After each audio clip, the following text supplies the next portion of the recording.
Before they come over Yeah, here. before they Give come us the over here. breaking story And now. then we won't tell them. It's the last padded practice before South Carolina. I thought Sunday's practice was really good. Then they get the day off on Monday, and I thought yesterday's was okay. I didn't think it was as good. And then today I thought they really competed and were physical and got after it.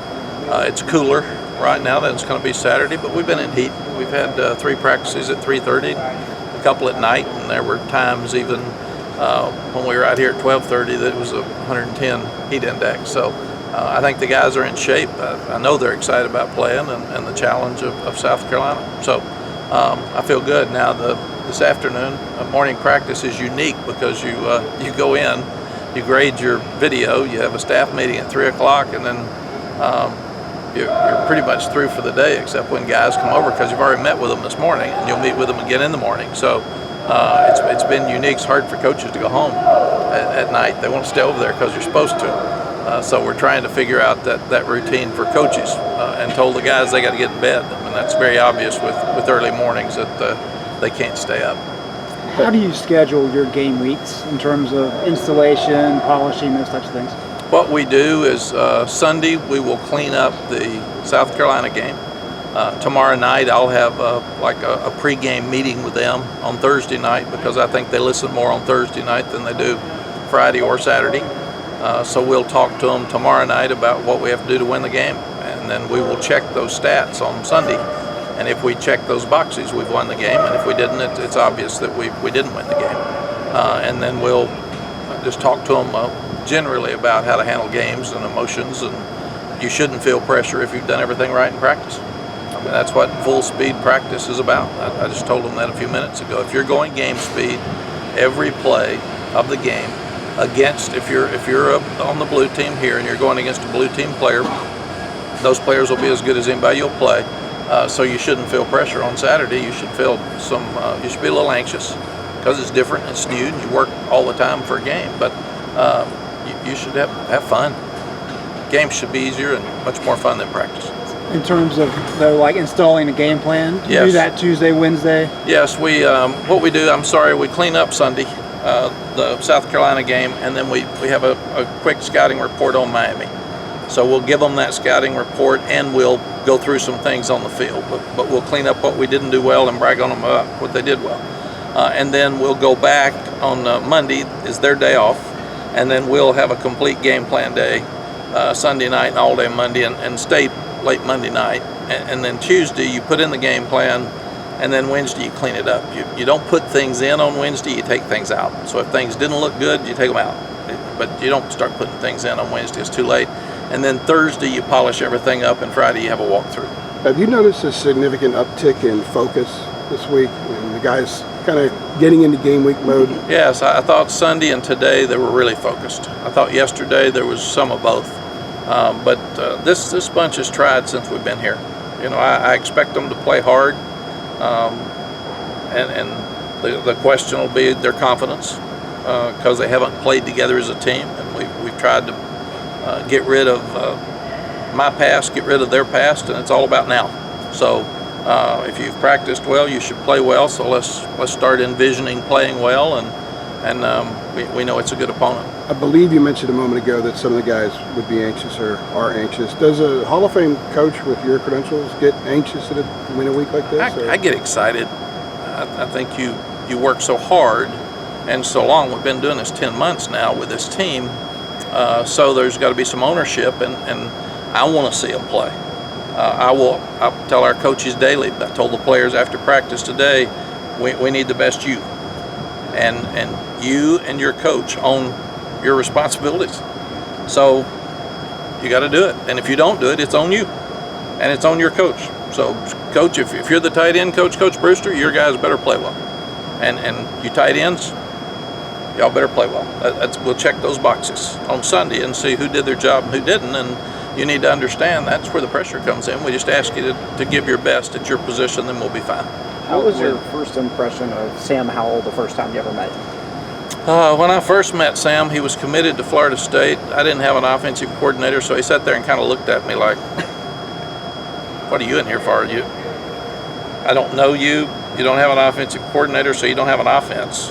you don't have an offensive staff, because I went there first. So why are you think I'm interested? So he kind of said in a nice, polite way, go get your staff, go get an offensive coordinator, tell me what you're going to do on offense, then I'll talk to you. But right now, I'm just going to be watching. How have you seen him kind of earn the trust of the team and the older players to be a leader? I think he earned it a lot this summer from just listening to him in the player-led practices. They said he works so hard, and he's in the office all the time, looking at video. And for a young guy, it's just unusual that he works so hard.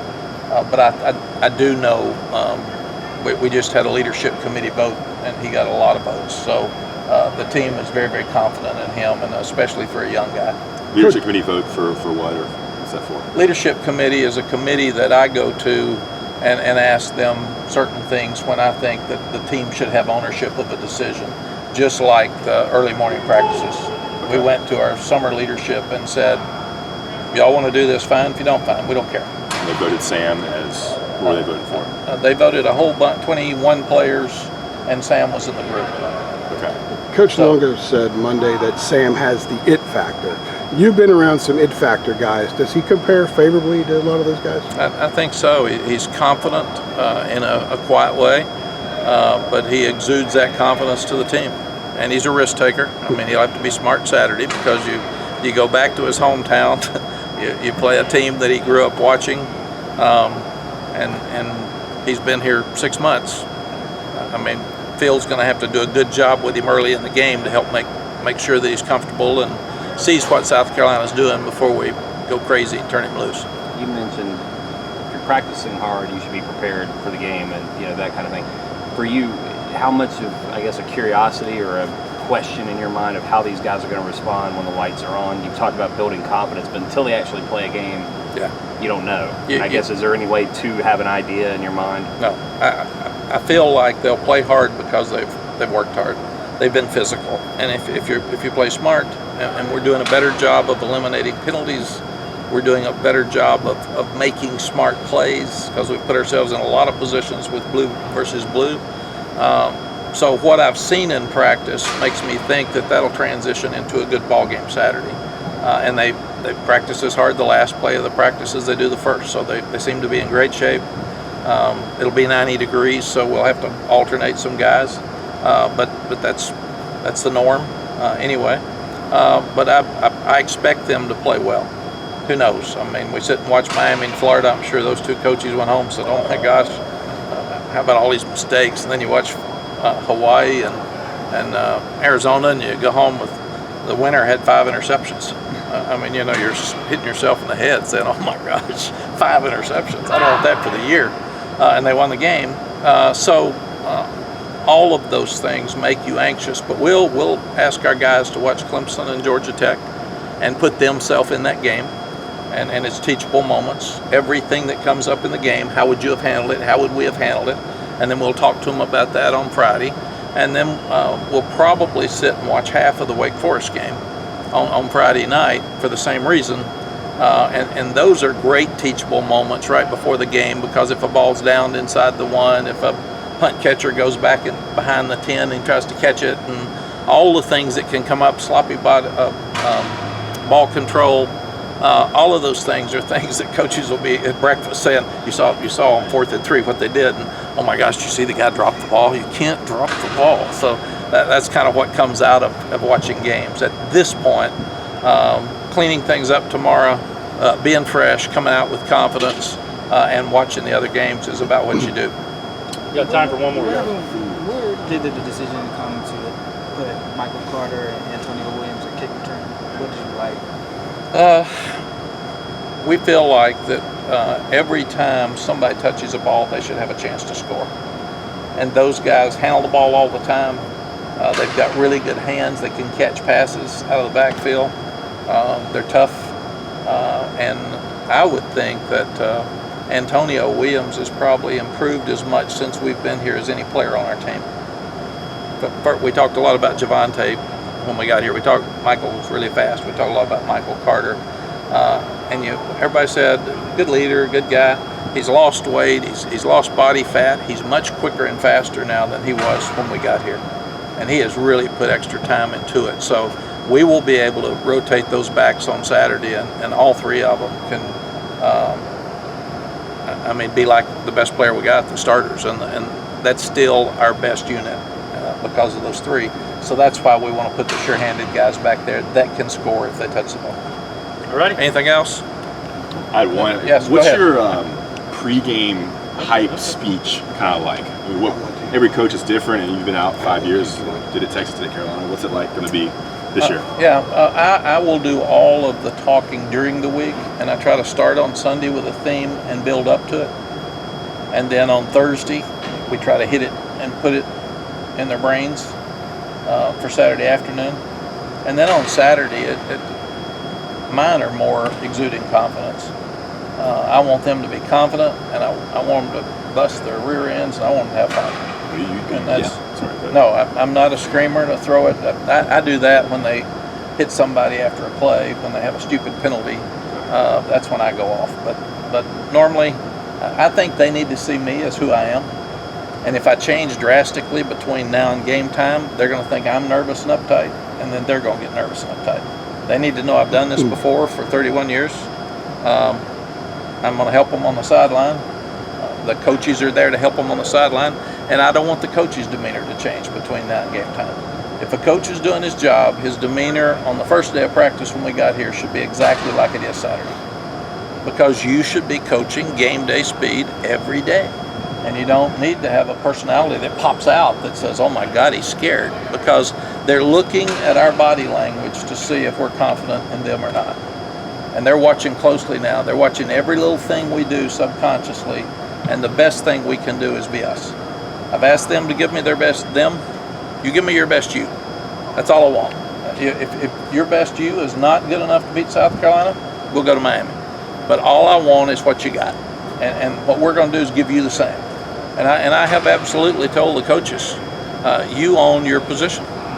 So if your position plays poorly, you coached them poorly. And I don't want anybody pointing at kids. We have not been critical of Coach Fedora and Wooden. We haven't been critical of a kid on this team, and we're not going to. They're ours. And we're going to play hard, and we're not. If I ever make an excuse, you all throw your cameras at me and hit me right in the face. Because me making excuses gives our coaches and our players an excuse to lose the game. And I don't want to do that.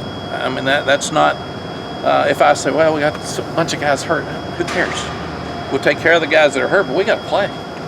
And South Carolina's not going to say, we'll give you 14 points because you got some guys that are out. They're not going to do that. So give me the best you got.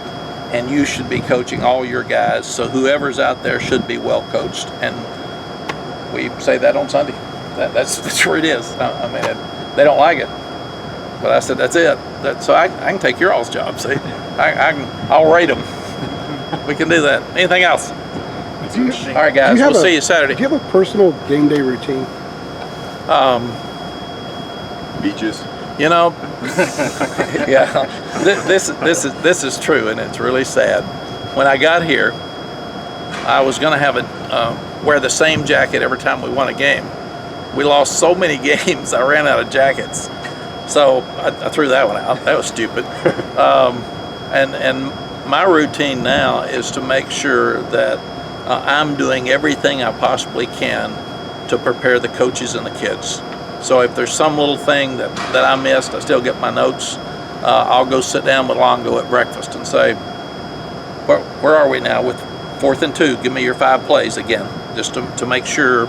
And you think we're good at 4th and 2, so we can go for it if we get down there. And if he says, big guy in the middle, boy, he is tough, then I say, okay, field goal.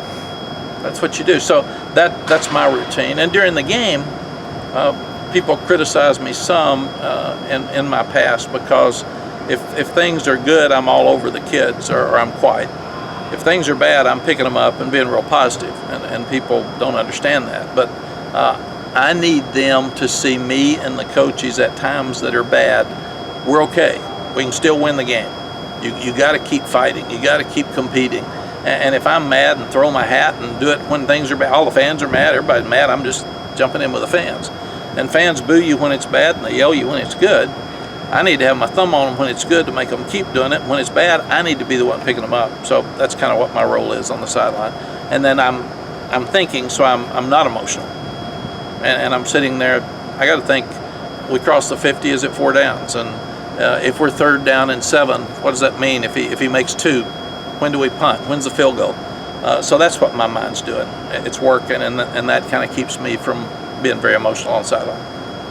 If we score, I'm wanting us to kick the extra point, and I'm worried about the kickoff. So that's just kind of the way it is. I'm not a cheerleader.